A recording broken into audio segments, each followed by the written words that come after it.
Oke, bismillahirrahmanirrahim. Assalamualaikum warahmatullahi wabarakatuh. Waalaikumsalam warahmatullahi wabarakatuh. Sehat, Mas Amril? Alhamdulillah. Ya, sahabat aja semua, selamat datang di ruang kedaulatan rakyat, di mana kebebasan berekspresi tak boleh dibungkam. Adillah pada kami tak bodoh, meski memang kami tak pandai. Tapi kami berjanji akan tetap mengkritik sesuai isi hati.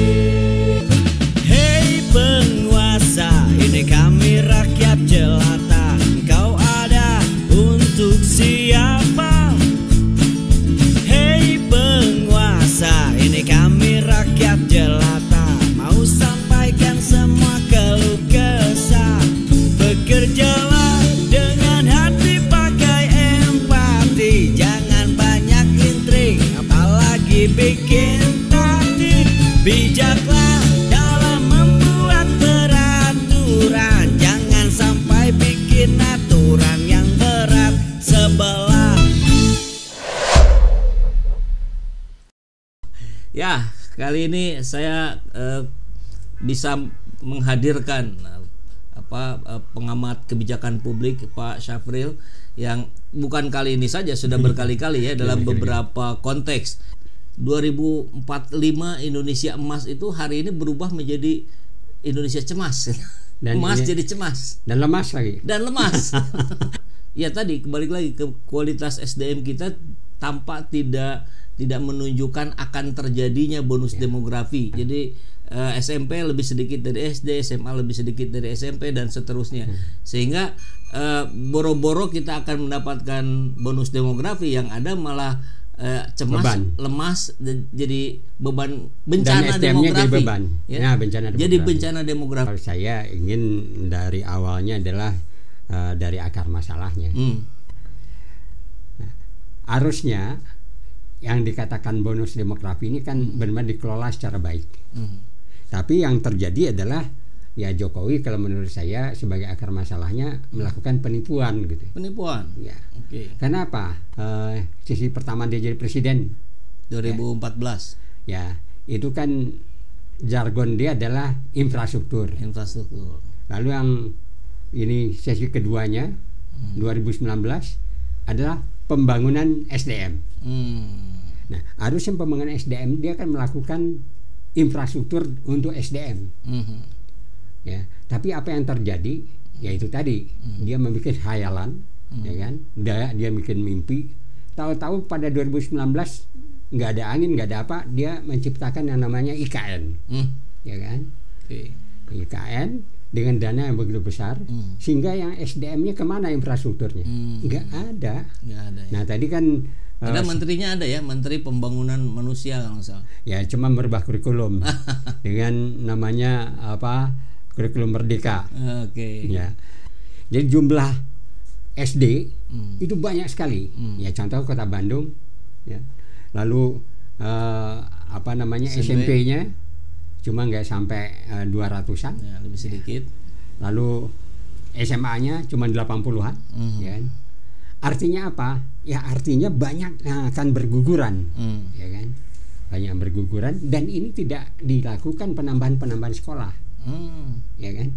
Malah kalau kita lihat di daerah banyak sekolah-sekolah yang ya plafonnya udah hancur segala macam, iya, kan? Iya. Tapi yang mereka jor-joran adalah infrastruktur jalan tol yang manfaatnya untuk kalangan-kalangan yang punya mobil lah, gitu. Begitu juga IKN. Yang juga manfaatnya tidak jelas. Ya kalau menurut saya, tol kan katanya Pak Syafril itu digunakan untuk mobilisasi kendaraan-kendaraan logistik, sehingga bisa lebih cepat, lebih murah katanya. Tapi kan membangunnya jor-joran, biayanya semakin tinggi, ya kan? Korupsinya juga gede-gedean, biayanya tinggi, akhirnya apa? Biaya tolnya mahal. Dan di tempat-tempat yang belum perlu dibuatkan tol begitu. Ya, oke, kita beralih ke pendidikan. Iya. Ya kan? Konteksnya pendidikan ini. Ya. Lalu ini salah satu yang saya katakan penipuan yang akan merusak, ya kan? Jadi Jokowi ini punya daya rusak yang sangat besar terhadap ya masalah yang dikatakan Indonesia Emas tadi. Karena kita tidak bisa memanfaatkan yang namanya bonus demografi. Pengangguran akan banyak, yang putus sekolah juga luar biasa banyak karena tidak imbangnya sampai ke perguruan tinggi. Tapi bukankah itu memang sudah terjadi di era sebelumnya Pak Jokowi juga, piramida itu? Nah, harusnya ya kan dia rubah itu menjadi tabung menjadi tabung karena kan dia bilang di kampanye dia itu yang bisa namakan penipuan kan. Di kampanye dia pada era 2019 sampai 2024 ya di pemilu dia akan mengembangkan SDM. Hebat kan? Tapi tidak dilakukan sama sekali. Cuman merubah, ngangkat menteri, ngerubah kurikulum, tapi yang namanya infrastruktur sekolah dikalahkan infrastruktur tol, IKN dan tol. Ya kan? Budaya juga rusak. Contoh, sekarang memang tadi udah disinggung, masuk ke pendidikan untuk SD, SMP, SMA sudah dibatasi karena kursinya terbatas. Sekolah tidak ada. Dibentuklah dengan sistem kuota. Nah, melalui seleksi. Ada 4 kategori seleksi. Sepertinya bagus gitu ya. Melalui akademik, rapor, akademik. Lalu prestasi, bakat kejuaraan-kejuaraan. Lalu ketiga zonasi, ya daerah yang dekat gitu. Ini juga sudah tidak adil. Karena infrastruktur sekolah belum terbagi rata ke setiap kecamatan. Betul. Di daerah padat itu udah banyak yang nggak kebagian. Ini termasuk daerah padat, Pak Syafril. Anak saya aja nggak masuk, padahal jaraknya deket banget itu. Saking padatnya tadi. Akhirnya apa? Ya kita masuk juga ada yang miskin. Ada juga yang miskin. Nah, ini permainannya terjadi, ya kan? Karena atas itu kan kepala tuh busuk dari atas kan? Ikan atas, busuk dari ikan kepalanya. Gitu. Ikan busuk dari kepalanya. Nah, karena contoh seperti itu, akhirnya semua meroyak korupsi itu. KPK juga dilemahkan. Apa yang terjadi di dunia pendidikan? Secara kasat mata, ya kita bisa lihat kuotanya itu kan harusnya sama persis dengan kapasitas yang ada di sekolah, ya kan? Kapasitasnya katakanlah menerima 300 murid, ya kan? Itu 4 kategori harus masuk. Tapi ternyata tidak begitu. Jadi 4 kategori itu cuma diberikan ya kapasitasnya 150 atau 50% lah katakan begitu. Nah, yang 150 ini 150 itu dibagi 4 gitu. Hidden. 150 lagi hidden. Nah, ini kan juga permainan, istilahnya korupsi berjamaah lah menurut saya. Kenapa? Karena kan yang namanya yang daftar itu kan masuk juga nomor-nomornya ke dinas. Kalau untuk SMA dinasnya Jawa Barat, provinsi. Kalau untuk ini ke kota misalnya. Tapi yang hidden ini kok bisa juga? Tahu-tahu apa? Ada pasarnya, ya kan? Karena supply banyak. Ya kan, demand-nya terbatas, sehingga terjadilah masuk SD yang pasar gelap yang hidden ini 5 juta sampai 10 juta, ya kan. Lalu kalau SMP bisa sampai 15 sampai 30 juta, tergantung dia tempatnya yang di mana. Tergantung gengsi sekolahnya. Ya, nah, lalu begitu juga SMA. Dan ini sudah jadi rahasia umum, semua orang tahu ya. Nah, dan akhirnya budayanya merusaknya apa? Orang tuanya kan nggak akan melapor karena anaknya bisa masuk kan. Ya udah saya bayar ini aja, yang penting anak saya bisa masuk kan. Tapi apa yang terjadi? Budaya itu ngerusaknya. Mereka bangga. Mereka akan cerita. Saya masuk ke sekolah ini bayarnya segini loh. Bangga. Kenapa? Karena mereka sebagai orang tua memperlihatkan bahwa mereka kaya dan mampu untuk membayar segitu. Itu kan jadi rusak. Yang terjadi apa?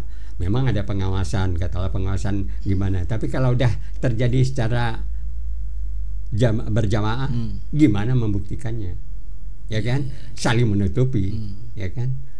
Nah, ini yang saya katakan dari penipuan tadi mempunyai daya rusak sehingga membuat budaya yang seperti ini. Hancur pendidikan kayak begini. Nah, kalau kita lihat lagi untuk tadi menyikapi ini tuh Nadiem dia tidak melakukan enggak ada. Dia cuma masalah guru aja, dia sertifikat juga udah ditiadakan.